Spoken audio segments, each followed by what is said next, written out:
جو لوگ اللہ پر ایمان لائیں، کہیں کہ ہمارا رب اللہ ہے، پھر اس پر جم جائیں، ان پر فرشتوں کا نزول ہوتا ہے۔ نہ کوئی غم کرو نہ خوف، خوشیاں مناؤ جنت کی جس کا تم سے وعدہ کیا گیا تھا۔ اللہ کی ربوبیت پر اطمینان جب انسان کو ہو جاتا، میرا رب اللہ ہے، ربی اللہ، انسان کے لیے نہ کوئی کھٹکا، نہ کوئی خطرہ، نہ کوئی خوف، نہ کوئی حزن۔ جو کچھ ہو رہا ہے کس کے اذن سے ہو رہا ہے؟ اللہ کے اذن سے۔ اللہ کے اذن کے بغیر پتہ تک نہیں ہلتا۔ یہ کوئی اندھا بہرا مادہ نہیں ہے جس سے مجھے کوئی خوف ہو۔ اندھا بھینسا چلا آ رہا ہو اس سے تو ڈرنے کا ہر انسان کو ڈرنا چاہیے، نہ معلوم کس کو ٹکر مار دے۔ لیکن نہیں، اس کائنات کو چلانے والا ایک سمیع و بصیر خدا ہے، وہ جو میرا دوست ہے، میرا ولی ہے۔ اللہ ولی الذین آمنوا یخرجہم من الظلمات الی النور۔ اللہ اہل ایمان کا ولی ہے، ساتھی ہے، پشت پناہ ہے، مددگار ہے، حمایتی ہے۔ بتائیے جسے یقین ہو جائے کہ اللہ میرا مددگار، اللہ میرا محافظ، اللہ میرا پشت پناہ، اللہ میرا حمایتی، اس کے لیے کوئی خوف ہوگا؟ اس سے کوئی ڈر ہوگا؟ میں مثال دیا کرتا ہوں ایک بہت سادہ، پنجاب کے دیہات کی۔ تو بڑا چودھری ہے اور کوئی غریب کسان ہے۔ اس غریب کسان کے جانوروں کو ہر وقت اندیشہ ہوگا چوری کا، کوئی میری بھینس کھول کر نہ لے جائے، کوئی میرا بیل کھول کر نہ لے جائے۔ لیکن جس کے بارے میں یہ سب کو معلوم ہو کہ وہ جو بڑا چودھری ہے وہ اس کا دوست ہے، اس کی بچیا کو کوئی خوف ہوگا؟ اس کی بھینس پر کوئی ہاتھ ڈالے گا؟ اسے کوئی اندیشہ ہوگا؟ نہیں۔ کیوں؟ کہ وہ بڑا چودھری، بڑا اس کا یہاں کا سردار، جاگیردار، سب کو معلوم ہے وہ میرا دوست ہے، کوئی میرے خلاف اقدام نہیں کر سکتا۔ اس دنیا میں یہ چھوٹی سی بات اگر آپ کے دلی اطمینان اور سکون کا باعث بن سکتی ہے تو ذرا تصور کیجئے۔ میں لفظ تصور استعمال کروں گا صرف اس لیے کہ اس کا ہم جس کو کہتے ہیں ادراک اور شعور کر نہیں سکتے، اگر کے ساتھ کر سکتے۔ اگر یقین ہو کہ اللہ میرا مددگار اور یقین ہو کہ اللہ ہر آن میرے ساتھ ہے، پھر کوئی خوف؟ کس کا خوف؟ کوئی شے اللہ سے بالا تر ہے؟ کوئی قوت اس سے زیادہ طاقتور ہے؟ کوئی اس کے ارادے کو بدلنے والا ہے؟ کوئی اس کی مشیت کے آڑے آنے والا ہے؟ یہی بات ہے جو حضور نے فرمائی، یہ ایمان کا حاصل ہے لب لباب، کہ دیکھو اچھی طرح اس بات کو ذہن نشین کر لو، اگر تمام انسان مل کر تمہیں کوئی نقصان پہنچانا چاہے نہیں پہنچا سکتے، مگر جو کچھ اللہ نے لکھ دیا ہو، اور تمام انسان مل کر تمہیں کوئی نفع پہنچانا چاہے نہیں پہنچا سکتے، مگر وہ شے جو اللہ نے طے کر دی۔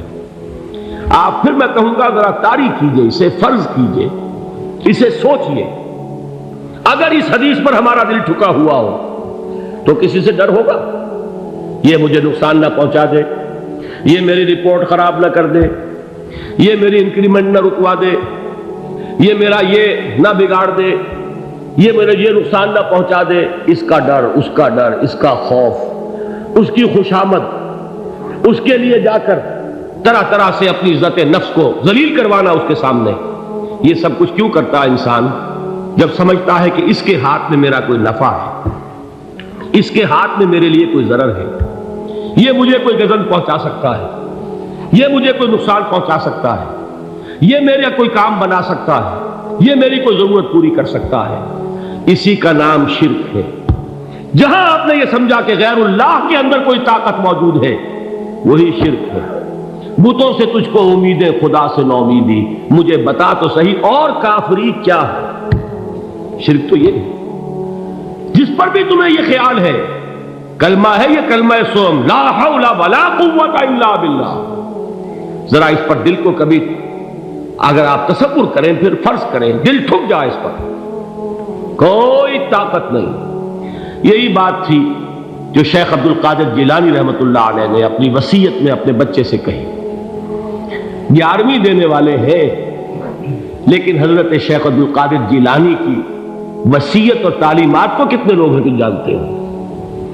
یہ جن مقامات تک پہنچے ہیں وہ کس چیز کی بدولت پہنچے؟ انہوں نے جو پیغام دیا وہ کیا تھا؟ اے میرے بچے، جس طریقے سے قرآن مجید میں حضرت لقمان کی نصیحتیں جو ہے نقل کر دی گئی ہیں، میں یہ عرض کروں گا بالفرض اگر قرآن حضرت عبد القادر جیلانی کے بعد نازل ہوا ہوتا تو شیخ عبد القادر کی یہ نصیحتیں بھی قرآن میں درج ہوتی. اتنی اونچی نصیحتیں ہیں. اے میرے بچے، اس حقیقت کو ذہن نشین کر لے، لا فاعل فی الحقیقت ولا مؤثر الا اللہ. اس کائنات میں نہ کوئی فاعل حقیقی ہے نہ مؤثر حقیقی ہے سوائے اللہ. کسی شے میں کوئی تاثیر نہیں اگر اللہ نہ چاہے. آگ جلا نہیں سکتی اگر اللہ نہ چاہے. پانی ڈبو نہیں سکتا اگر اللہ نہ چاہے. زہر ہلاک نہیں کر سکتا اگر اللہ نہ چاہے. کوئی چیز فائدہ نہیں پہنچا سکتی اگر اللہ نہ چاہے. تو در در پہ کیوں سر جھکاتے ہو؟ در در پر کیوں جبیں سائی کرتے ہو؟ سب کے سامنے کیوں ہاتھ پھیلاتے ہو؟ ایک اللہ سے مانگو. ایک اللہ کے سامنے زمین پر اپنی جبین رکھو. لا فاعل فی الحقیقت ولا مؤثر الا اللہ. نظر آتا ہے ہمیں کہ پانی پیاس بجھا دیتا ہے. پیاس بجھانے کی صلاحیت پانی میں نہیں ہے، اللہ کے اذن سے. کھانا بھوک مٹا دیتا ہے. بھوک مٹانے کی صلاحیت کھانے میں نہیں ہے، اذن رب میں. دیکھیے یہی یقین تھا. حضرت موسیٰ علیہ السلام کا واقعہ یاد کیجئے.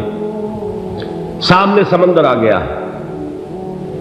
قوم دیکھتی ہے پیچھے کہ گرد و غبار کا طوفان. معلوم ہوا کہ فرعون اپنے لشکر سمیت آ گیا. لشکر جب چلتا تھا تیز رفتاری کے ساتھ تو گرد و غبار کا جو طوفان اٹھتا تھا اس کا تصور کیجیے. اور لمحہ بلمحہ وہ قریب آ رہا ہے. پوری قوم نے کیا کہا؟ اے موسیٰ انا لمدرکون.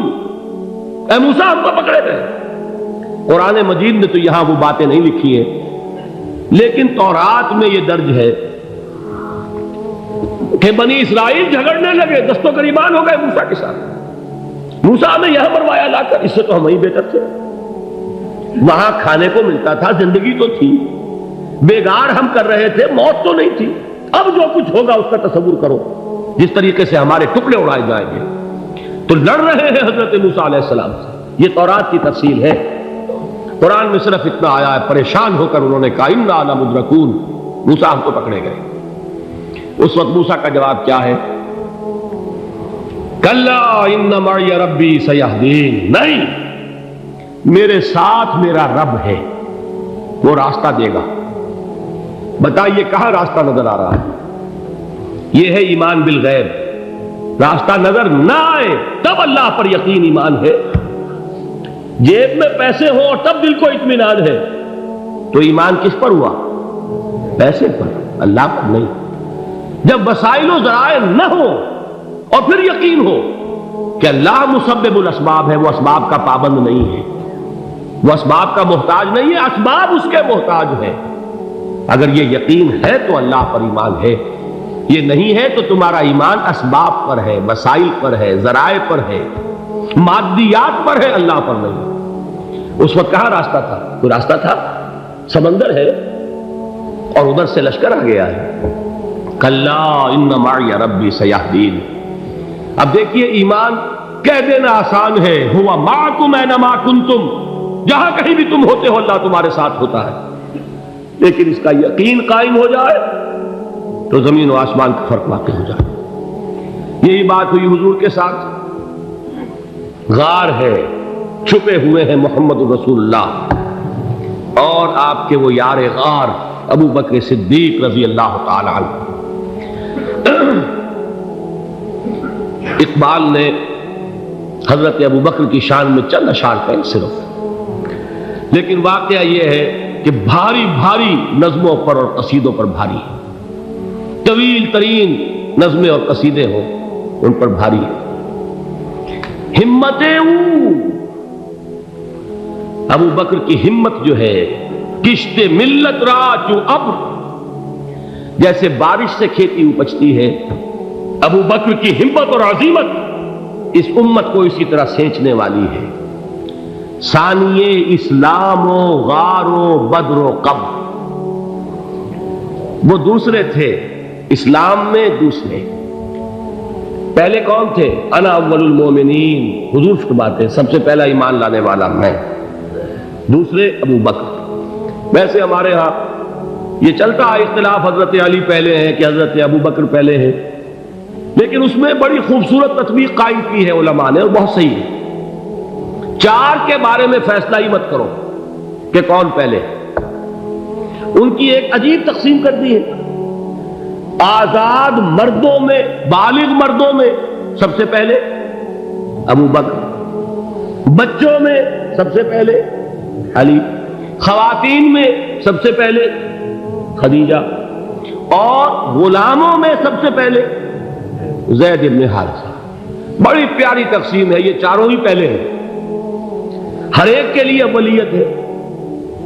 اور واقعہ یہ ہے کہ اگر زمانی اعتبار سے تعین ہوگا تو پہلے خدیجۃ الکبریٰ آئیں گی رضی اللہ تعالی عنہ، کسی اور سے بات کرنے کی نوبت بعد میں آ سکتی ہے، پہلے تو اہلیہ محترمہ سے بات ہوئی، آتے ہی پہلی وحی ہوئی ہے، ابھی تبلیغ کا حکم نہیں تھا۔ کس کو بتایا واقعہ؟ ابھی اپنی نبوت کی تبلیغ کا تو حکم ہی نہیں آیا، واقعہ کس کا ہے؟ وہ خدیجہ کا ہے۔ جب کہا ہے کہ خشیت علی نفسی، مجھے اپنی جان کا اندیشہ ہے، تو کیا جواب دیا خدیجہ نے رضی اللہ تعالی عنہا؟ وہ صدیقۃ الکبریٰ ہے، صدیقات جو ہے خواتین ان میں چوٹی پر خدیجۃ الکبریٰ ہے رضی اللہ تعالی عنہا، اور صدیق جو مرد ہیں ان میں صدیق اکبر ہے ابو بکر صدیق رضی اللہ تعالی عنہ، لیکن صدیقات میں چوٹی پر۔ جب حضور نے فرمایا خشیت علی نفسی، کیا فرمایا، کیا عرض کیا، کیسے تسلی دی؟ نہیں نہیں، اللہ آپ کو ضائع نہیں کرے گا، آپ غریبوں کے ہمدرد ہیں، آپ مساکین کے تکالیف رفع کرنے والے ہیں، آپ بیواؤں کی سرپرستی کرتے ہیں، آپ مسافروں کی خدمت کرتے ہیں، اللہ آپ کو ضائع نہیں کرے گا۔ یہ یقین ہے اس خاتون کے اندر۔ خیر وہ ایک علیحدہ بات ہو جائے گی۔ میرے دل پر حضرت خدیجہ رضی اللہ تعالیٰ عنہ کی شخصیت کا بڑا گہرا نقش ہے، جو وہ کوئی اور ہی وقت اور موقع ہوا تو بیان ہوگا۔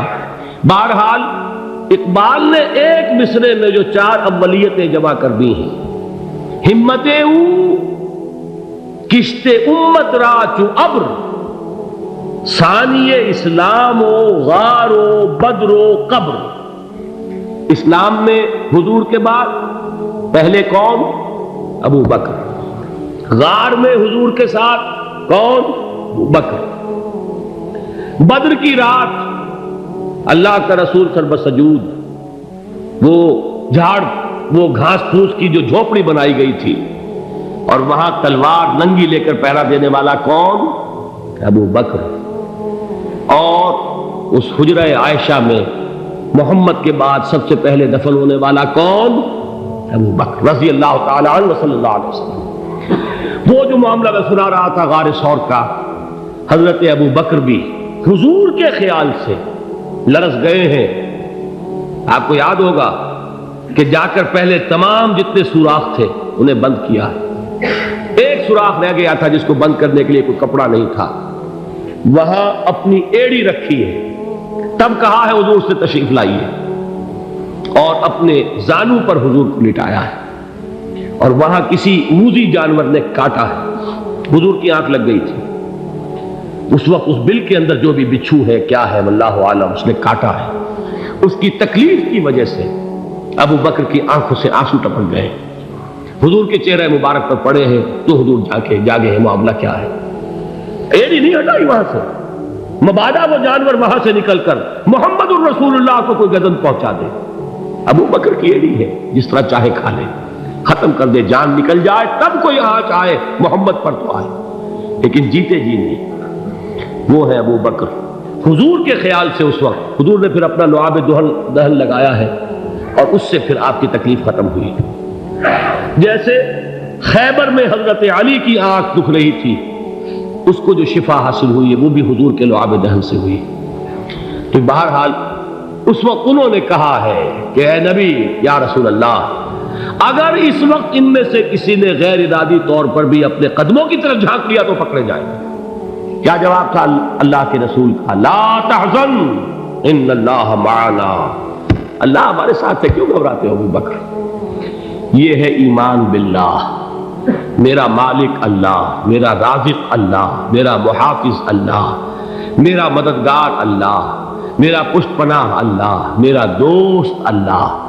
یہ دوستی ہے اللہ کی جو لب لباب ہے، حاصل ہے ایمان کا، اسی کا نام ولایت ہے۔